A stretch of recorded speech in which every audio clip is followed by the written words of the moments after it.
જ્યારે પણ મારી ગરીબ બહેન મારા ઘરે આવતી ત્યારે હું તેના માટે સારું ભોજન બનાવતો અને જતી વખતે હું તેને થોડા પૈસા આપી દેતો, કારણ કે તે મારી પાસે મદદ માંગવા આવતી. પરંતુ મારી પત્નીને આ વાત ગમતી ન હતી. તે દર વખતે ગુસ્સે થતી. એક દિવસ તેને કહ્યું કે આપણે નોકરાનીને ઘરમાંથી કાઢીને તમારી બહેનને રાખી લઈએ. નોકરાનીનો પગાર તમારી બહેનને આપીશું, તેનું કામ પણ થઈ જશે. મેં સંમતિ આપી. મારી પત્નીને મોકો મળતા જ તેને ખૂબ ત્રાસ આપવા લાગી. એક દિવસ મારી બહેન રડતી રડતી ઘરની બહાર નીકળી ગઈ. હું તેની પાછળ ચાલ્યો ગયો, પણ ત્યારે મારા પગ નીચેથી જમીન સરકી ગઈ. જ્યારે મારી બહેનને પોતાને મને તે દિવસ હજુ પણ યાદ છે, જ્યારે મારા પતિએ તેની બહેનના લગ્ન કરવાનું નક્કી કર્યું. ત્યારે મને સમજાયું કે આ લગ્ન મારા માટે કોઈ સમસ્યાથી ઓછા નહીં હોય. પરંતુ મેં વિચાર્યું ન હતું કે આ સમસ્યા મારી પોતાની હશે. તે દિવસે મેં નવો ડ્રેસ પહેર્યો હતો, મોંઘો પરફ્યુમ લગાવ્યો હતો અને મારા અરીસા જેવા ચમકતા ઘરમાં બેસીને ચા પી રહી હતી. બધું ઉત્તમ હતું. જીવનમાં કોઈ અભાવ નહોતો, બલકે મને લાગતું હતું કે અમે સૌથી ખુશ લોકો છીએ. મારા મિહિરનો ધંધો દિવસ રાત આગળ વધી રહ્યો હતો અને મને કોઈ વાતની ચિંતા નહોતી. પણ પછી તે ફોન આવ્યો જેને મારો દિવસ બગાડી નાખ્યો. દીદી, કૃપા કરીને મને ભાઈ સાથે વાત કરાવી દો. મારે તેની સાથે કંઈક ખૂબ જ મહત્વપૂર્ણ વાત કરવી છે. મારી નણંદના અવાજમાં એક વિચિત્ર બેચેની હતી. મેં અનઈચ્છાએ ફોન રાખ્યો અને મિહિરને બોલાવ્યા. મેં વિચાર્યું કે હવે કઈ નવી મુશ્કેલી આવી ગઈ. થોડી વારમાં મિહિર મારી પાસે આવ્યા. તેના ચહેરા પર ગંભીરતા હતી અને તેને કહ્યું, મારી બહેનના લગ્ન નક્કી થઈ ગયા છે. મેં આશ્ચર્યથી તેની સામે જોયું, કારણ કે આ પહેલાં કોઈ વાતચીત થઈ ન હતી. મેં આકસ્મિક રીતે પૂછ્યું કે છોકરો કોણ છે, તે શું કરે છે? તેને કહ્યું તે સારા પરિવારનો છે, પણ તેને હજુ સુધી નોકરી કરતો નથી. તે શિક્ષિત છે અને ટૂંક સમયમાં નોકરી મળી જશે. આ સાંભળીને મારું મન ફરવા લાગ્યું. તમારો શું મતલબ છે કે તેને હજુ સુધી નોકરી મળી નથી? તમે તમારી બહેનના લગ્ન એક બેરોજગાર વ્યક્તિ સાથે કરાવી રહ્યા છો? અને શું છોકરાનો પરિવાર લગ્ન માટે કંઈ આપી રહ્યા છે? મારા પ્રશ્નો પર મિહિર ચૂપ થઈ ગયા. મને સમજાયું કે આ લગ્ન સંપૂર્ણપણે અમારા ખર્ચે થઈ રહ્યો છે. થોડા દિવસો પછી મારી નણંદના લગ્નની તૈયારીઓ જોરશોરથી શરૂ થઈ ગઈ. લાખો રૂપિયા પાણીની જેમ ખર્ચ થઈ રહ્યા હતા. બધે ખુશીનું વાતાવરણ હતું, પણ મારા દિલમાં ગુસ્સાની આગ સળગી રહી હતી. મેં મારી જાતને આ કહ્યું કે આ બધું મારા બાળકોના અધિકારો પર હુમલો છે. મોંઘા કપડાં, સુંદર ઘરેણાં, ભોજન, બુકિંગ અને મોંઘી ભેટો, આ બધું મારા દહેજના પૈસાથી થઈ રહ્યું હતું. લગ્ન ભવ્ય હતા, પણ મારા દિલમાં એક વિચિત્ર બેચેની હતી, જાણે કંઈક ખરાબ થવાનું છે. અને પછી તે સમય આવ્યો જ્યારે મારી નણંદના તેના પતિ સાથે ચાલી ગઈ. મેં વિચાર્યું કે હવે મને શાંતિ મળશે, પણ આ ખુશી લાંબો સમય ટકી નહીં. થોડા અઠવાડિયા પછી મીરાનો પહેલો ફોન આવ્યો. ભાઈ, મારે ઘરનું ભાડું ચૂકવવાનું છે, મને થોડા પૈસા મોકલો. મેં મિહિર તરફ જોયું. તે કંઈ પણ બોલ્યા વિના પૈસા કાઢવા લાગ્યા. હું ચૂપ રહી, પણ મારા મનમાં વિચાર્યું કે આ પહેલી વાર છે અને છેલ્લો નહીં હોય. અને મારો વિચાર સાચો સાબિત થયો. પહેલાં ભાડું, પછી વીજળી, પાણીના બિલ, પછી દવાઓનો ખર્ચ. મીરા એક પછી એક બહાના કરીને મિહિર પાસેથી મદદ માંગતી રહી. એક દિવસ મેં ગુસ્સાથી મિહિરને પૂછ્યું કે આ ક્યાં સુધી ચાલુ રહેશે? તેને જવાબ આપ્યો કે જ્યાં સુધી તે પોતાના પગ પર ઊભી ન થઈ જાય. પણ મારો ગુસ્સો વધુ વધી ગયો. હું સમજી ગઈ કે હવે મીરા અમારા પર કાયમી બોજ બનવા જઈ રહી છે અને હું તેને આ કરવા દેતી ન હતી. મેં નક્કી કરી લીધું હતું કે કંઈક તો કરવું જ પડશે.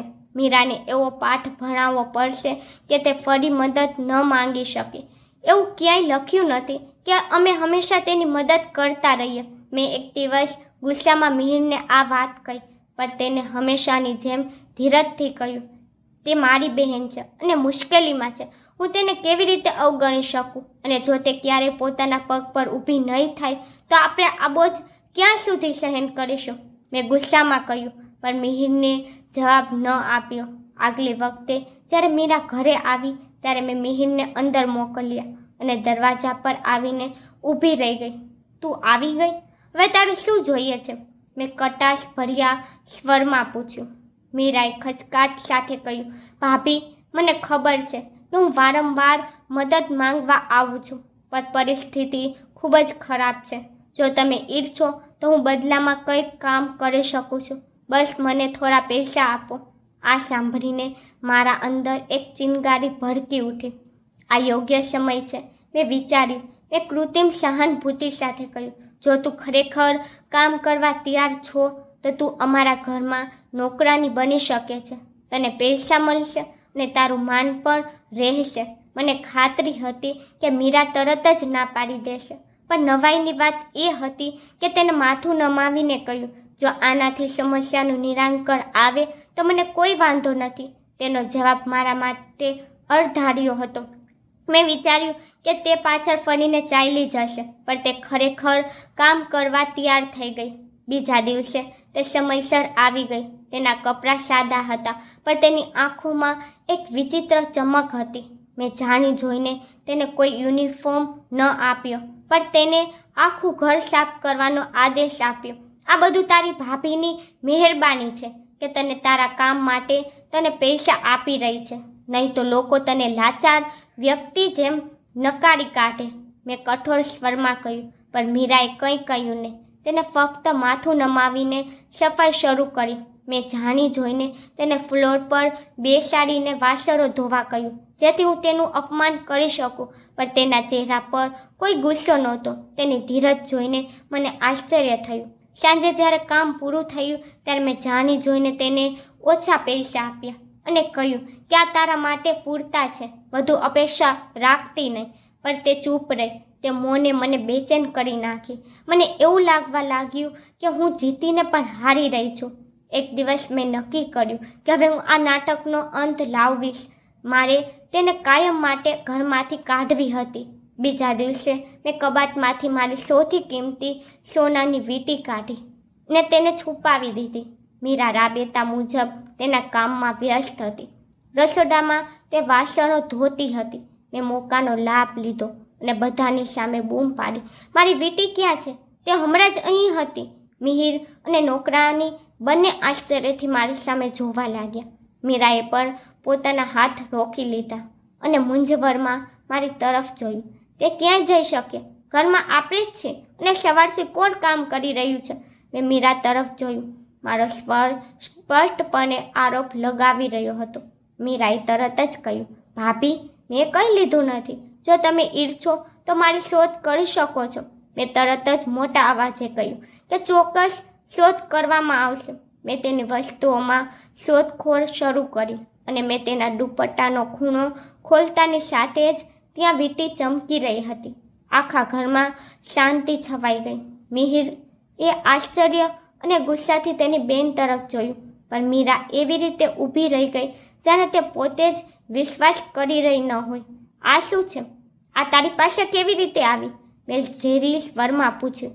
મીરાની આંખોમાં આંસુ આવી ગયા, પણ તે હજુ પણ ચૂપ રહી. તેને વધુ અપમાનિત કરવા માટે મેં તેને મિહિર સામે ઠપકો આપવાનું શરૂ કર્યું.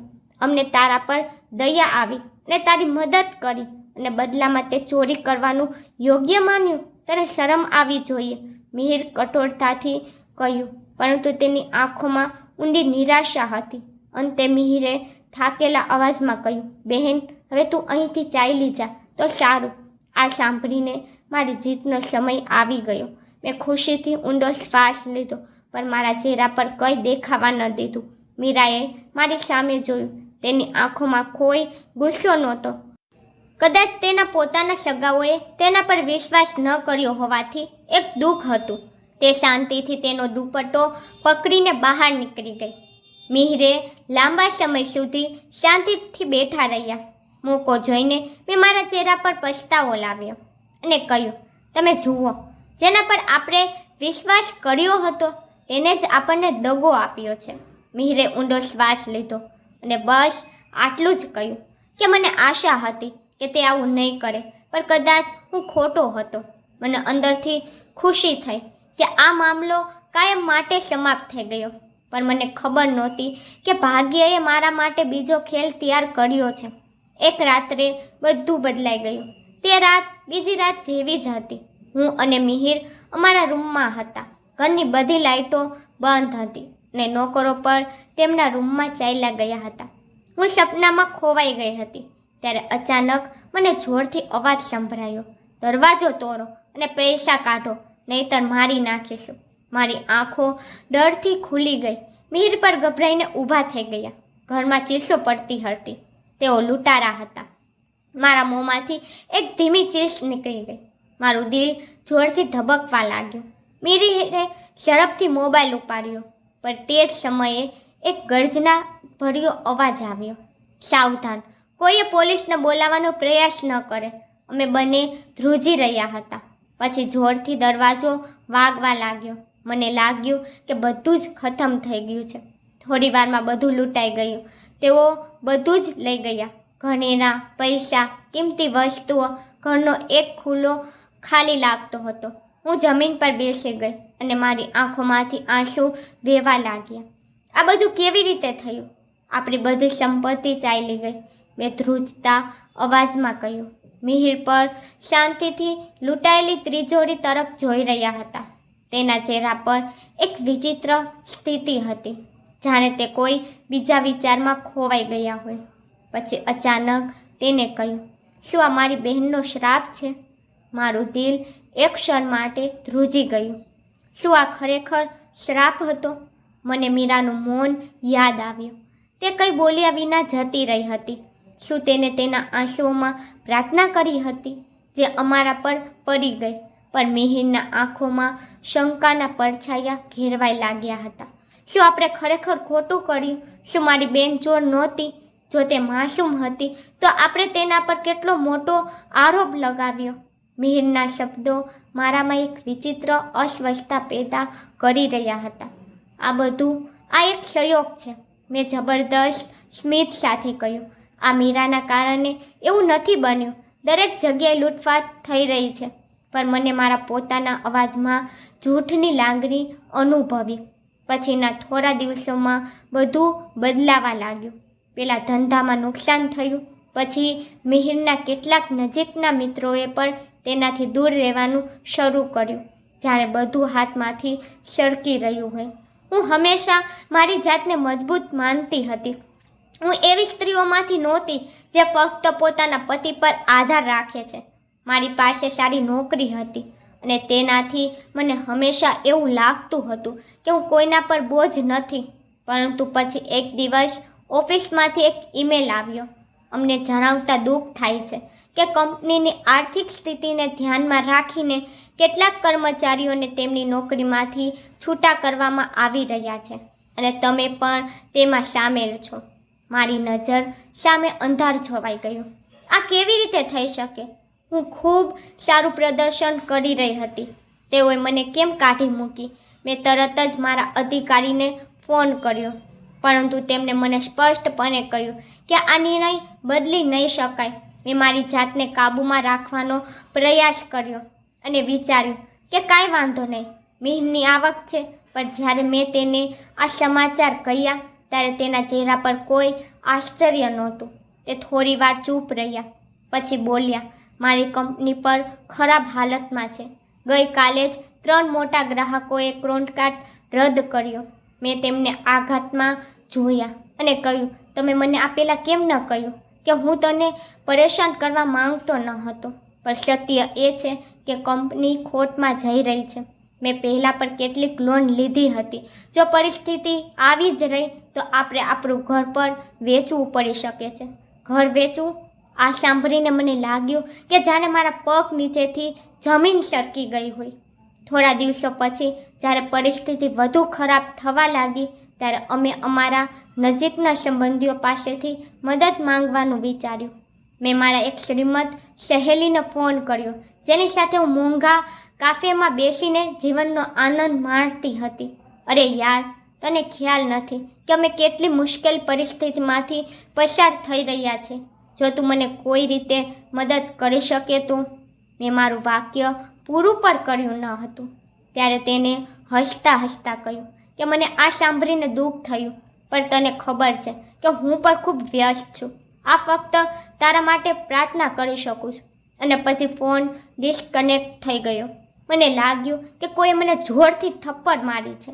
જે મિત્ર સાથે મેં હંમેશા સારા સમય વિતાવ્યા તે આજે મને અવગણી કરી રહી હતી. મેહિનના પરિચિતો પણ હવે ફોન કાપી નાખતા હતા. સંબંધીઓ બહાના કાઢવા લાગ્યા હતા. દિવસો અઠવાડિયામાં અને અઠવાડિયા મહિનાઓમાં ફેરવાઈ ગયા હતા. પર અમારી પરિસ્થિતિ સુધારવાને બદલે વધુ ખરાબ થઈ ગઈ. મેં મારી નોકરી ગુમાવી દીધી. મેહિનનો ધંધો સતત ખોટમાં જતો હતો અને હવે અમારે અમારી મૂળભૂત જરૂરિયાતો વિશે વિચારવું પડતું હતું. હું જે હંમેશા ગર્વથી કહેતી હતી કે અમારી પાસે બધું જ છે, હવે મને દરેક પૈસાનો હિસાબ રાખવાની ફરજ પડતી હતી. ઘરનું વાતાવરણ વિચિત્ર બની ગયું હતું. ક્યારેક હું મેહિનને દોષ આપતી હતી કે તેની બહેન પર આટલો બધો ખર્ચ કેમ કર્યો, અને ક્યારેક તે કહેતા કે આ બધું ભાગ્યનો ખેલ છે. પણ સત્ય એ હતું કે અમે ડૂબી રહ્યા હતા.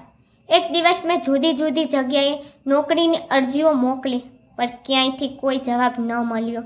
મેં મારી જૂની કંપનીને પર સંપર્ક કર્યો જ્યાં હું પહેલાં કામ કરતી હતી, પરંતુ ત્યાંથી જવાબ મળ્યો કે તમે હવે કંપનીની યોજનાનો ભાગ નથી. મને દુઃખ થયું અને ગુસ્સામાં ફોન કાપી નાખ્યો. આ કેવી રીતે થઈ શકે? અમે કોઈનું શું નુકસાન કર્યું? તો પછી અમારી સાથે આવું કેમ થઈ રહ્યું છે? મેં ચીડમાં કહ્યું. મિહિરે મારી તરફ ઊંડી નજર નાખી અને નીચા અવાજે કહ્યું, શું આપણે ખરેખર કોઈ સાથે ખોટું કર્યું નથી? મારું દિલ એક ક્ષણ માટે ધબકતું બંધ થઈ ગયું. શું તે મીરા વિશે વાત કરી રહ્યા હતા? મેં તરત જ એ વિચાર મનમાંથી કાઢી નાખ્યો કે આ તો ભાગ્યનો ખેલ છે, આમાં કોઈને કંઈ લેવા દેવા નથી. મેં મારી જાતને સમજાવવાનો પ્રયાસ કર્યો. હવે અમે એવા તબક્કે પહોંચી ગયા હતા જ્યાં ઘરનો ખર્ચ સંભાળવો મુશ્કેલ બની રહ્યો છે. મેં મારા કેટલાક જૂની સહેલીને ફોન કરવાનું શરૂ કર્યું. કેટલાક નજીકના સંબંધીઓ સાથે વાત કરી. સૌપ્રથમ મેં મારી કાકીને ફોન કર્યો, જે હંમેશા મારી સફળતા પર ગર્વ અનુભવતી હતી. કાકી, અમારી પરિસ્થિતિ ખૂબ જ ખરાબ થઈ ગઈ છે. જો તમે અમારી મદદ કરી શકો તો. એ વાત પૂરી પણ કરી ન હતી ત્યારે તેને સહાનુભૂતિભર્યા સ્વરમાં કહ્યું, દીકરા, હું તમારી સમસ્યા સમજી શકું છું, પણ તું જાણે છે કે આજકાલ બધું મુશ્કેલીમાં છે. અને પછી ફોન મૂકી દીધો. શું ખરેખર બધા મુશ્કેલીમાં છે કે હવે અમે તેમના માટે બિનજરૂરી બની ગયા છીએ?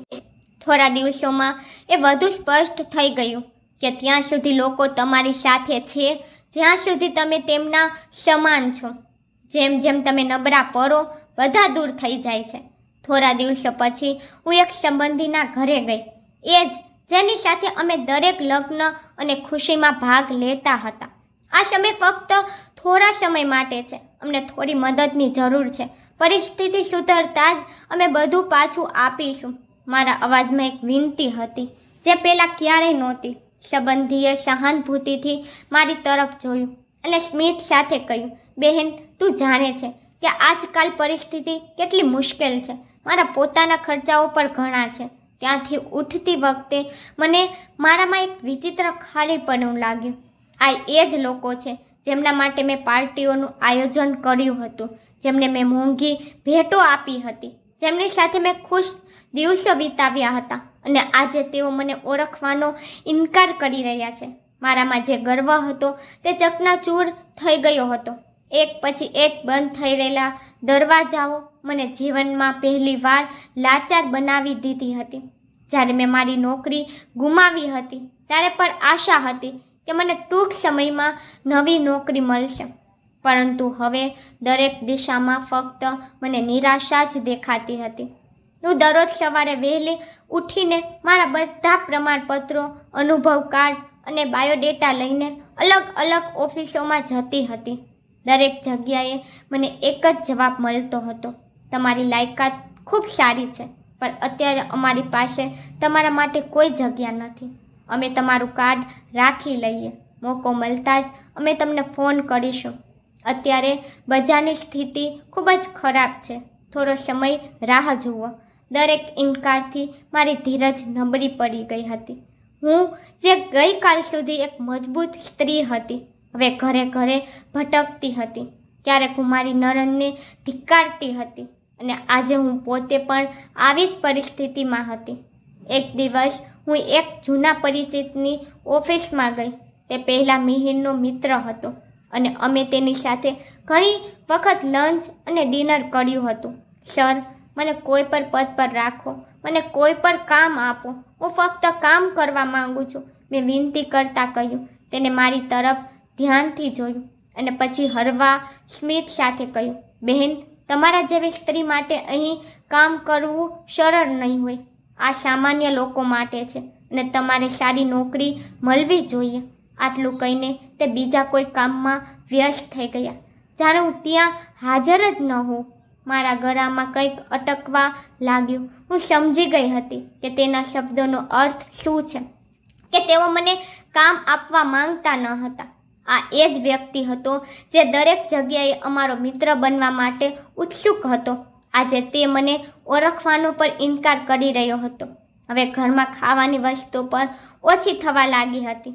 અમે જે હંમેશા સારી હોટલોમાં ખાતા હતા, હવે 2 ટકના ભોજનની પણ ચિંતા હતી.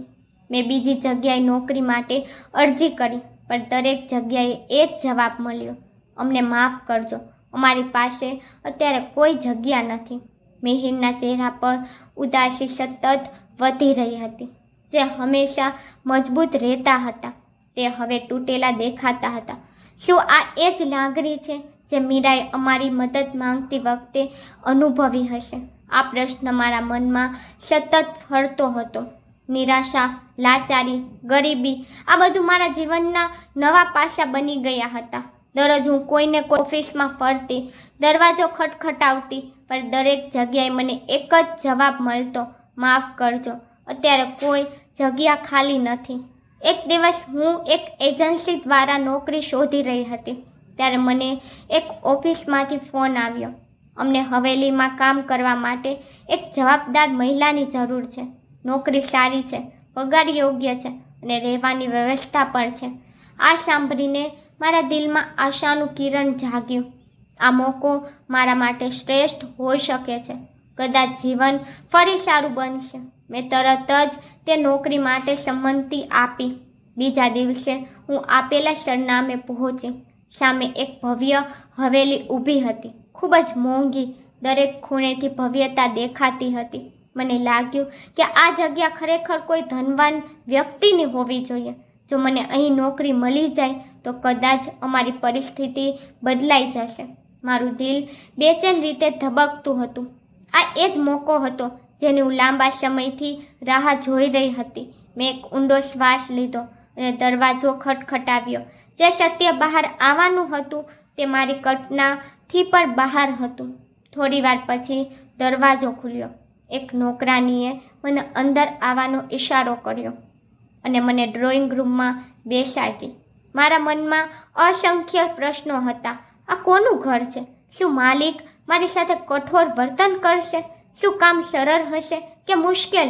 ત્યારે અચાનક એ પગલાંનો અવાજ સંભળાયો.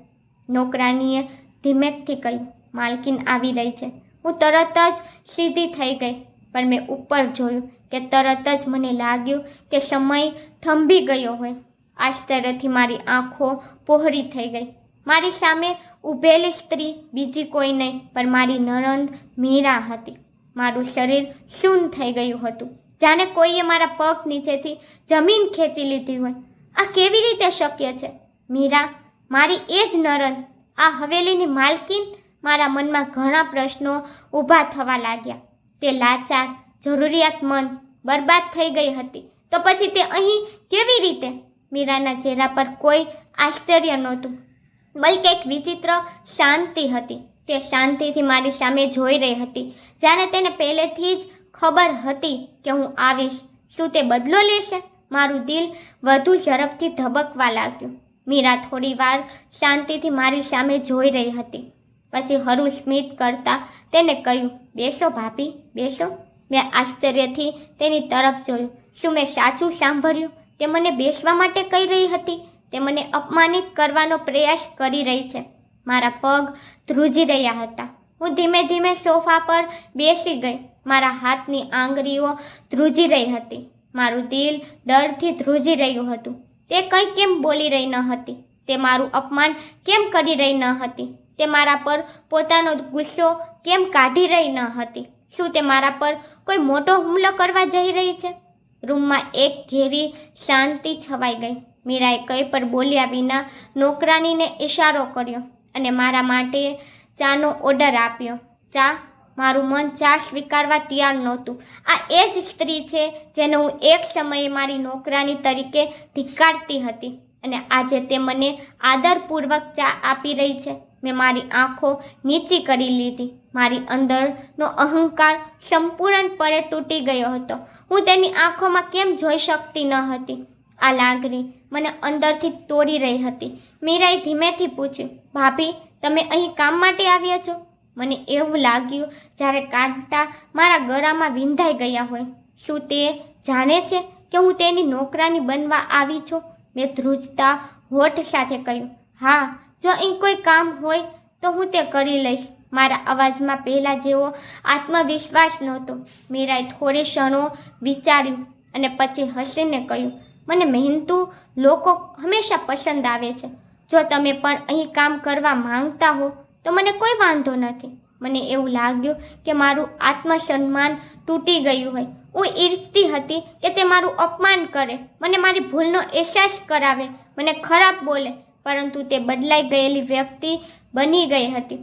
હવે મારે શું કરવું જોઈએ? મારી અંદર લાગણીઓનું તોફાન હતું. મારી પાસે બીજો કોઈ રસ્તો નહોતો. પણ મારું મન એ સ્વીકારવા તૈયાર નહોતું કે હું મારી પોતાની નણંદની નોકરાની બનું. મીરાની બાજુમાં બેસતા મને મારી લાચારીનો ઊંડો અહેસાસ થઈ રહ્યો હતો. જેનું મેં અપમાન કર્યું હતું અને દુઃખ પહોંચાડ્યું હતું તે મારા કરતાં ઘણી મજબૂત, આત્મનિર્ભર અને સૌથી ઉપર શાંત અને સંતુલિત દેખાઈ રહી હતી. મારા મનમાં હજારો પ્રશ્નો ફરતા હતા, પણ મારા હોઠ બંધ હતા. હું જાણવા માંગતી હતી કે આ બધું કેવી રીતે શક્ય બન્યું. આખરે મીરાએ પોતે મૌન તોડ્યું અને કહ્યું, ભાભી, તમે વિચારી રહ્યા હશો કે હું અહીં કેવી રીતે પહોંચી. મેં મારી આંખો નીચી કરી, પણ મારા મનમાં તીવ્ર જિજ્ઞાસા હતી. હા, હું આ જ જાણવા માંગુ છું. તેનો ઊંડો શ્વાસ લીધો અને કહ્યું, જ્યારે હું તમારું ઘર છોડીને ગઈ હતી ત્યારે મારી પાસે પૈસા નહોતા કે રહેવા માટે કોઈ જગ્યા. મારા પતિ પહેલેથી જ બેરોજગાર હતા અને અમારી પાસે કોઈ ટેકો નહોતો. જે દિવસે હું ગઈ મને લાગ્યું કે મારી દુનિયા ખત્મ થઈ ગઈ છે. મારું દિલ શરમથી ભરાઈ ગયું હતું.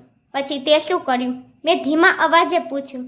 મીરાએ હસતા હસતા કહ્યું, મારા પતિએ નક્કી કર્યું કે તે કોઈના પર નિર્ભર રહેશે નહીં.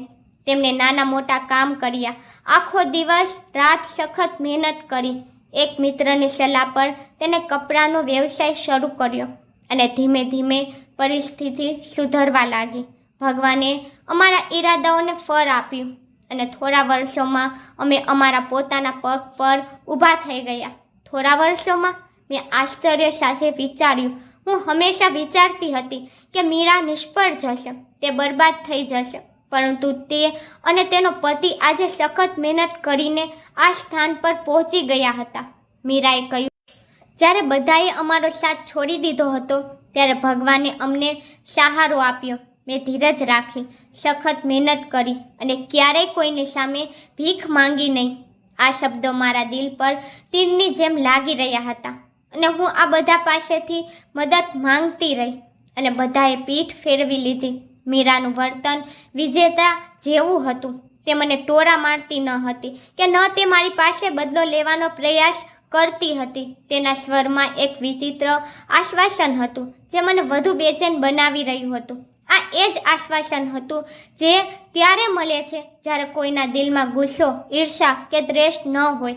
હું પોતાને તેની સામે નાની માનવા લાગી હતી. બીજા દિવસથી મારા માટે એક નવી કસોટી શરૂ થઈ ગઈ હતી. મેં મીરા સાથે જે કર્યું હતું હવે મારી સાથે પણ એવું જ થવાનું હતું. સવારે હું મીરાના ઘરના કામમાં વ્યસ્ત થઈ જતી. ફ્લોર સાફ કરવું, વાસણો ધોવા, રસોઈ કરવી અને આ બધા એ જ કામ હતા જે મેં તેની પાસે કરાવ્યા હતા. હવે જ્યારે હું જમવા માટે ફ્લોર પર બેસતી ત્યારે મીરા કહેતી, ભાભી, તમે ટેબલ પર બેસી શકો છો. જ્યારે સફાઈ કર્યા પછી જ્યારે હું રસોડામાં પાણી પીવા જતી ત્યારે મીરા કહેતી કે આ પર તમારું ઘર છે, તમારે પરવાનગી લેવાની જરૂર નથી. પણ મને ખબર હતી કે હું આ ફ્લોર પર બેસવાને લાયક છું. આ મારા કાર્યોનું પરિણામ હતું, જે હવે દરેક ક્ષણે તે મને મારી ભૂલનો અહેસાસ કરાવતો હતો અને કદાચ તે મને બદલી પણ રહ્યો હતો. એક દિવસ જ્યારે હું ઘર સાફ કરી રહી હતી ત્યારે મેં એક વૃદ્ધ નોકર જોયો. તે ઘણા સમયથી આ હવેલીમાં કામ કરતો હતો અને બધું જાણતો હતો. તે દિવસે જ્યારે હું વાસણો ધોતી હતી ત્યારે તે મારી પાસે આવ્યો અને કહ્યું, બેબીજી, તમારી નણંદ ખૂબ જ સારી વ્યક્તિ છે. હું ચોંકી ગઈ અને તેની તરફ જોયું. હા છે, મેં એક અસંસ્કારી રીતે કહ્યું, પણ મારા સ્વરમાં લાચારી હતી. તમને ખબર છે, તેને આ હવેલી પોતે ખરીદી નથી. મેં તરત જ તેની તરફ જોયું. શું? હા, તે તેને ભેટમાં આપવામાં આવી હતી. મેં મારા હાથમાં જે વાસણ પકડ્યું હતું તે લગભગ નીચે પડવાનું જ હતું. ભેટ? પર કોને આપ્યું? તે મને ખબર નથી, તેને કહ્યું, પર કોઈ ખૂબ મોટા માણસે તેમને આ હવેલી ભેટમાં આપી હતી. મારું દિલ જોરથી ધબકવા લાગ્યું. તે આ શું કહી રહ્યો છે? મીરાએ ક્યારેય આ વાતનો ઉલ્લેખ કેમ ન કર્યો? શું મીરાના જીવનમાં બીજો કોઈ માણસ છે? તે રાત્રે હું મીરાના ઘરમાં મારા રૂમમાં બેઠી હતી, પરંતુ મારા મનમાં પ્રશ્નોનું તોફાન ઊભું થયું હતું. જો મીરા અને તેના પતિએ આ હવેલી ખરીદી ન હતી તો પછી કોને અને શા માટે આપી? મને યાદ આવ્યું કે મેં ઘણીવાર મીરાને ફોન પર કોઈની સાથે ખૂબ જ નરમ સ્વરમાં વાત કરતી જોઈ હતી, પરંતુ મેં ક્યારેય તેના પર ધ્યાન આપ્યું નહીં. બીજા દિવસે મીરા નાસ્તાના સમયે મારી સાથે બેઠી હતી. મેં હિંમત ભેગી કરીને પૂછ્યું, મીરા, તે મને ક્યારેય કહ્યું નહીં કે તે આ હવેલી કેવી રીતે ખરીદી? તેને મારી તરફ જોયું અને હસીને કહ્યું કે તે ફક્ત ભગવાનની કૃપા હતી. નસીબે રસ્તો બતાવ્યો. પણ તારો પતિ નાના વ્યવસાયમાં હતો, તો પછી આટલી મોટી હવેલી? મેં પૂછ્યું. મીરાએ ફક્ત એટલું જ કહ્યું, ક્યારેક ભગવાનની મદદ એવી રીતે આવે છે જ્યાંથી આપણે કલ્પના પણ ન કરી હોય. આ જવાબ મારા માટે વધુ મૂંઝવણ ભર્યો હતો. મીરાની વાર્તા જેટલી સરળ લાગતી હતી એટલી હતી નહીં. હવે હું હંમેશા મીરા પર નજર રાખવા લાગી. હું જોવા માંગતી હતી કે તે કોને મળે છે, કોની સાથે વાત કરે છે અને શું એવું કંઈક છે જે તેના પતિને ખબર નથી. એક સાંજે મેં મીરાને હવેલીના બગીચામાં કોઈની સાથે ખૂબ જ ગુપ્ત રીતે વાત કરતી જોઈ. હું પડદા પાછળ છુપાઈ ગઈ અને જોયું તે એક પુરુષ હતો. મેં ધ્યાનથી જોયું. તે વ્યક્તિ ખૂબ જ ધનવાન દેખાતો હતો. તેને સ્વચ્છ કપડાં પહેર્યા હતા અને મોંઘી ગાડીમાં આવ્યો હતો. તે કોણ હોઈ શકે? બીજા દિવસે મેં વૃદ્ધ નોકરને તે માણસ વિશે પૂછ્યું. તેને હળવું સ્મિત કર્યું અને કહ્યું, આ સાહેબ મીરાજીનો જૂનો મિત્ર છે. તે ખૂબ જ મદદગાર રહ્યા છે. મદદગાર? મેં શંકા સાથે બીજી વાર કહ્યું. હા, જ્યારે સાહેબજીનો ધંધો મુશ્કેલીમાં હતો ત્યારે તેને ખૂબ મદદ કરી હતી. તેમના કારણે જ ધંધો ફરી શરૂ થયો અને જીવનમાં શાંતિ આવી. શું ખરેખર ફક્ત મદદ હતી કે બીજું કંઈક? આ પ્રશ્ન મારા મનમાં વારંવાર ગુંજવા લાગ્યો. છેવટે તે કોણ છે જે મીરાને મદદ કરી રહ્યું હતું? જો આ બધું ભાગ્યનો ખેલ હતો તો આ વ્યક્તિ મીરાના જીવનમાં શું કરી રહ્યો હતો? મેં મીરાને સીધું પૂછવાનું વિચાર્યું, પણ મારા પ્રશ્ન પૂછતાની સાથે જ મીરાએ હસીને કહ્યું, ભાભી, સમય પોતે જ કેટલાક પ્રશ્નોના જવાબ આપે છે. તેમને બળજબરીથી જાણવાની જરૂર નથી. આ વાક્ય મને વધુ બેચેન કરી ગયું હતું. હવે મેં પોતે જ સત્ય શોધવાનું નક્કી કર્યું હતું. મેં હવેલીના એક વૃદ્ધ નોકરને ગુપ્ત રીતે કહ્યું હતું, તમારે મને સત્ય કહેવું પડશે. મીરાના જીવનમાં તે વ્યક્તિ કોણ છે અને આ અચાનક સંપત્તિ ક્યાંથી આવી? નોકરે એક ક્ષણ માટે વિચાર્યું, પછી ધીમેથી કહ્યું, બેબીજી, આ વાર્તા એટલી સરળ નથી જેટલી લાગે છે. મીરાજીના પતિએ ખૂબ મહેનત કરી હતી, પરંતુ એક સમય એવો આવ્યો જ્યારે તેનો ધંધો સંપૂર્ણપણે બરબાદ થઈ ગયો. શું? મેં આઘાતમાં કહ્યું. હા, તે બરબાદ થઈ ગયા હતા. બધું પૂરું થઈ ગયું હતું. આ સાંભળીને મારું મન શૂન્ય થઈ ગયું. મીરાએ તેના પતિને છોડી દેવાનું વિચાર્યું. મેં ઝડપથી પૂછ્યું, તેને આવું કેમ ન કર્યું? નોકરે આસપાસ જોયું, જાણે કોઈ ખતરનાક રહસ્ય ખોલવા જતો હોય. અને પછી કહ્યું, આ બધું તે રહસ્યમય માણસ આવ્યા પછી બદલાઈ ગયું. આ માણસ કોણ છે? મેં ઝડપથી પૂછ્યું. નોકરે ધીમેકથી કહ્યું, આ એ જ વ્યક્તિ છે જેને મીરાના પતિને તેનો વ્યવસાય ઊભો કરવામાં મદદ કરી હતી. તે તેમના માટે મસીહા બનીને આવ્યો હતો. પણ આ વ્યક્તિ કોણ છે અને તેને આ બધું કેમ કર્યું? આ પ્રશ્નો હવે મારા મનમાં તોફાનની જેમ ઉભરી રહ્યા હતા. પણ વધુ ચોંકાવનારી વાત એ હતી કે મીરા તેના પતિ કરતાં તે રહસ્યમય વ્યક્તિ સાથે વધુ વાત કરતી હતી. આ વ્યક્તિ મીરાના જીવનમાં આટલો મહત્વપૂર્ણ કેમ છે? થોડા દિવસો પછી મેં બીજી એક વાત નોંધી. જ્યારે પર કોઈ મોટો નિર્ણય લેવાનો થતો ત્યારે મીરા તેના પતિ કરતાં તે રહસ્યમય વ્યક્તિની સલાહ લેતી. આવું કેમ છે? જો તેના પતિનો વ્યવસાય પર મજબૂત છે તો પછી તેને તે વ્યક્તિની સલાહ લેવાની શું જરૂર છે? આ પ્રશ્ન મારા મનમાં હથોડાની જેમ વાગવા લાગ્યો હતો. એક રાતે મને તે મોકો મળ્યો જેની હું આતુરતાથી રાહ જોઈ રહી હતી. તે રાત બીજી કોઈ રાત જેવી લાગતી હતી, પરંતુ મારી બેચેની વધતી જતી હતી. આ રાતનું સત્ય જાણવા માટે હું કંઈ પણ કરી શકતી હતી. રાતનો સમય હતો. બધા પોતપોતાના રૂમમાં સૂઈ ગયા હતા, પણ હું જાગી રહી હતી. મારા દિલમાં એવી બેચેની હતી કે જાણે કંઈક થવાનું હોય. ત્યારે અચાનક મેં બારીમાંથી એક પડછાયો પસાર થતા જોયો. આ કોણ છે? હું દરવાજાની બહાર ગઈ અને ચોરી ચૂપીથી જોયું, અને મારી આંખો આશ્ચર્યથી ખુલ્લી જ રહી ગઈ. મીરા તે વ્યક્તિને મળવા જઈ રહી હતી. મારું દિલ ઝડપથી ધબકવા લાગ્યું. આ વ્યક્તિ અહીં શું કરી રહ્યો છે? મીરા તેને ગુપ્ત રીતે કેમ મળી રહી છે?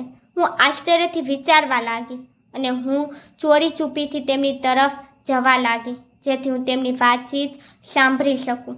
મેં મારી જાતને એક ઝાડ પાછળ છુપાવી દીધી, તેથી સંપૂર્ણ ધ્યાનથી તેમની વાતચીત સાંભળી શકું. તે માણસે ઊંડા અવાજે કહ્યું, જો આપણે જે રહસ્ય છુપાવ્યું હતું તે ખુલી ગયું તો બધું બરબાદ થઈ જશે. રહસ્ય? કયું રહસ્ય? એવું લાગ્યું કે મારું મન ફાટી ગયું હોય. મીરાએ ધીમા અવાજે કહ્યું, આપણે ખૂબ સાવધાન રહેવું પડશે. કોઈને કંઈ ખબર ન પડવી જોઈએ. મારા પગ નીચેથી જમીન સરકી ગઈ. આ લોકો શું છુપાવી રહ્યા છે? હવે મને ખાતરી થઈ ગઈ હતી કે મીરા પાસે કોઈ ભયંકર રહસ્ય છે જે કદાચ તેના પોતાના વિનાશનું મૂળ બની શકે છે. અને મેં નક્કી કર્યું હતું કે ગમે તે થાય, હું આ રહસ્ય જાણીશ. મારા દિલમાં તોફાન ઉઠ્યું હતું, પરંતુ મીરાનું વર્તન હજુ પણ શાંત હતું. શું તે ખરેખર આ રહસ્યને કાયમ માટે દફનાવવા ઈચ્છે છે? શું તેને વિશ્વાસ છે કે હું કંઈ નહીં કરું? બીજા દિવસે સવારે હું નાસ્તાના ટેબલ પર મીરા સામે બેઠી હતી. તેના ચહેરા પર એ જ હળવું સ્મિત હતું, જાણે કંઈ થયું જ ન હોય. મેં ધીમેકથી કહ્યું, કેટલાક લોકો પોતાની મહેનતથી નહીં પણ કોઈની મદદથી આગળ વધે છે, અને તે મદદ હંમેશા સારા ઈરાદા પર આધારિત નથી હોતી. મીરાએ તરત જ મારી સામે જોયું, જાણે મારા શબ્દોએ તેને આઘાત આપ્યો હોય, પણ તેને કંઈ કહ્યું નહીં. તે થોડી ક્ષણો માટે મૌન રહી અને પછી હસતા હસતા તેને કહ્યું, ભાભી, ક્યારેક આપણને સત્ય ત્યારે ખબર પડે છે જ્યારે આપણે આપણી જાતને જોવાનું શરૂ કરીએ છીએ. આ કહીને તે ઊભી થઈને ચાલી ગઈ અને મને આશ્ચર્ય થયું કે શું આ જવાબ હતો કે બીજું રહસ્ય? તે દિવસે મારી બેચેની વધી ગઈ. સાંજે હું મીરાનો ઘરનો જૂનો સામાન ગોઠવવામાં મદદ કરી રહી હતી ત્યારે મારી નજર એક જૂના કબાટ પર પડી. કદાચ તેમાં કંઈક એવું હશે જે મારા પ્રશ્નોના જવાબ આપી શકે. મેં ધીમે ધીમે કબાટ ખોલ્યો અને અંદર કેટલાક કાગળો રાખવામાં આવ્યા હતા. મેં તેમને ઊંધા સીધા જોયા અને અચાનક મારી નજર એક જૂના પત્ર પર પડી જેના ખૂણા વાંકા હતા. આ શું છે? મેં પત્ર ખોલતાની સાથે જ મારા શરીરમાં ધ્રુજારી દોડી ગઈ. આ પત્ર એ જ વ્યક્તિએ મીરાને લખ્યો હતો. આ પત્ર અહીં શું કરી રહ્યો છે? પરંતુ મને ખરો આઘાત ત્યારે લાગ્યો જ્યારે મેં પત્રના શબ્દો વાંચ્યા. મેં તારી મદદ કરી કારણ કે તે સમયે તે મારી મદદ કરી હતી જ્યારે બધા મને છોડી ગયા હતા. જો તે મારું રહસ્ય કોઈને કહ્યું તો બધું બરબાદ થઈ જશે. આનો અર્થ શું છે? કયું રહસ્ય? મારું મન મૂંઝાઈ ગયું. આ પત્ર મારા પ્રશ્નોનો જવાબ હતો અને કદાચ એવો સબૂત હતો જે મીરાના સત્યને કાયમ માટે ઉજાગર કરી શકતો હતો. તે જૂનો પત્ર જે મેં મારા હાથમાં પકડ્યો હતો તે મારા આખા અસ્તિત્વને હચમચાવી નાખવા માટે પૂરતો હતો. મારા દિલના ધબકારા કાબુ બહાર નીકળી ગયા હતા. પત્રના શબ્દો મારા મનમાં વારંવાર ગૂંજતા હતા. શું મીરા ખરેખર માસૂમ હતી કે પછી તે કોઈ મોટા રહસ્યમાં સામેલ હતી? જો હું આ પત્ર તેના પતિને બતાવી દીધો તો શું થશે?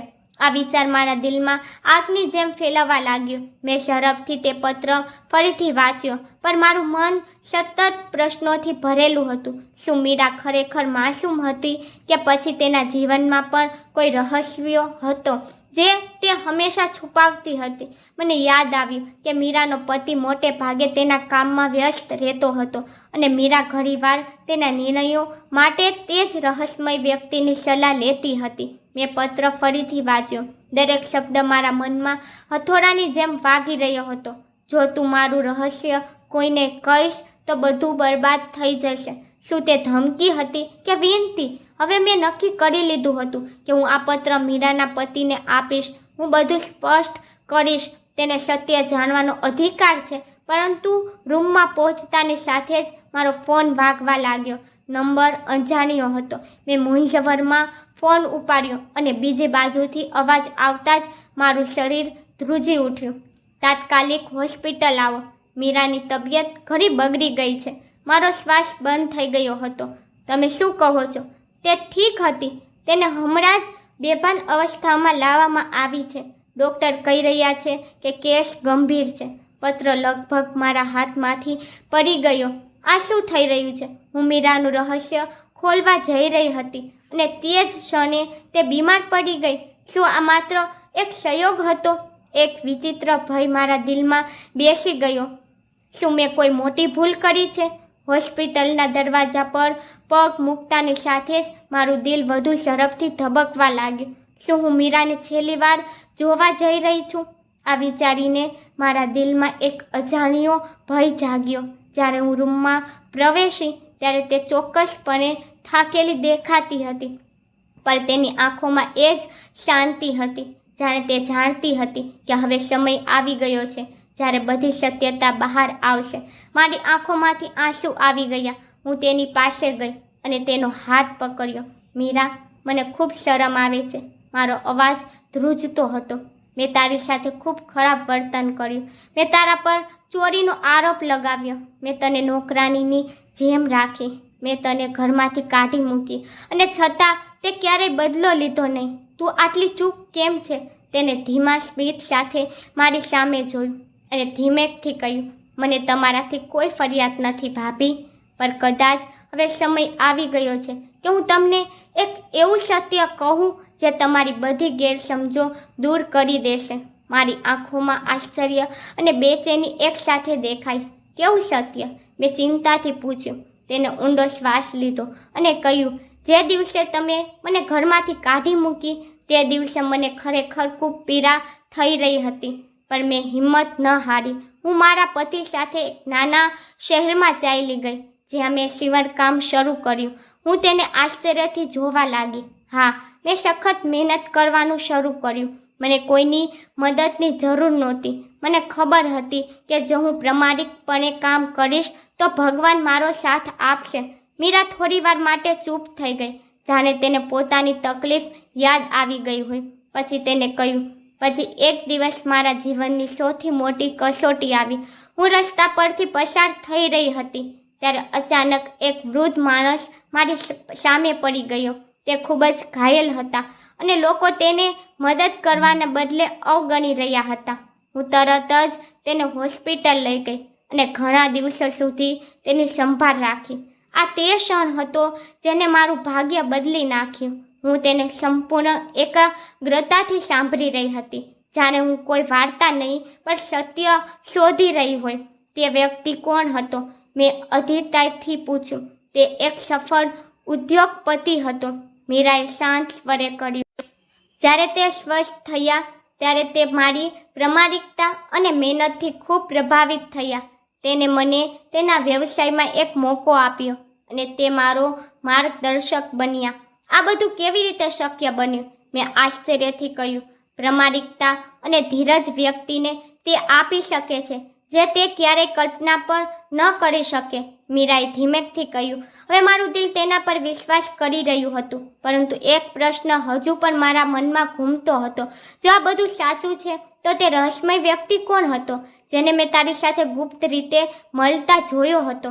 તેને મારી તરફ જોયું અને કહ્યું, તે વ્યક્તિ તમારા પોતાના પતિ હતા. શું? હું ચોંકીને પાછળ ચાલી ગઈ. આ અશક્ય છે, પણ તે આવું કેવી રીતે કરી શકે? નણંદે મારા હાથ પર હાથ મૂક્યો અને કહ્યું, ભાભી, જ્યારે મારા પતિ હું મારા વ્યવસાય માટે સંઘર્ષ કરી રહ્યા હતા ત્યારે પર એક વ્યક્તિ એવો હતો જે મારી પરિસ્થિતિથી અજાણ નહોતો.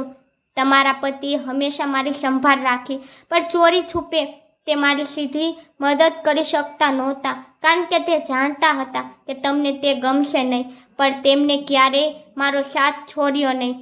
મારા મનમાં એક વિચિત્ર લાગણી ઊભી થવા લાગી. શું તે હંમેશાથી મીરાની મદદ કરી રહ્યા હતા? હવે મારી પાસે કોઈ પ્રશ્નો બાકી નહોતા. તે પત્ર મારા હાથમાંથી પડી ગયો. તે પત્ર જે હું મીરાના પતિને આપવા જઈ રહી હતી, જેથી તેનું સત્ય બહાર આવે, પરંતુ સત્ય કંઈક બીજું હતું.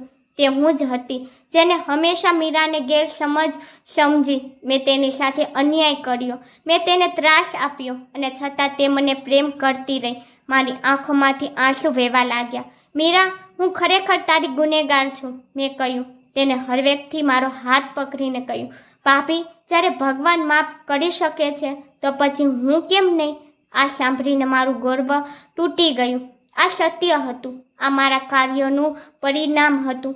મારું આખું જીવન મારી આંખો સામે ફરવા લાગ્યું.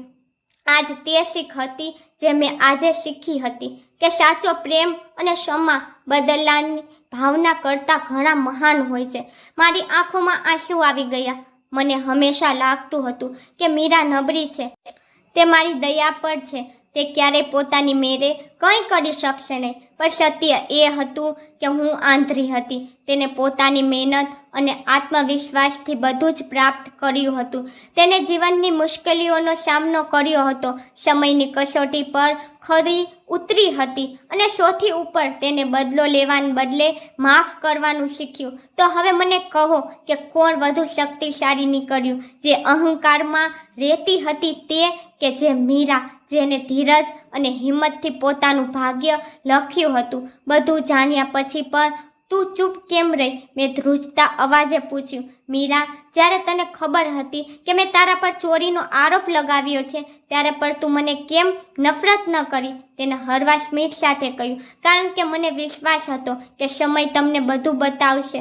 આ સાંભળીને મારું માથું ઝરમથી ઝૂકી ગયું. થોડી ક્ષણો પસાર થઈ પછી મેં હિંમત ભેગી કરી અને તે પ્રશ્ન પૂછ્યો જે મને ઘણા દિવસોથી પરેશાન કરી રહ્યો હતો. તો પછી તું મને નોકરાની તરીકે કેમ રાખી? શું આ બદલો હતો?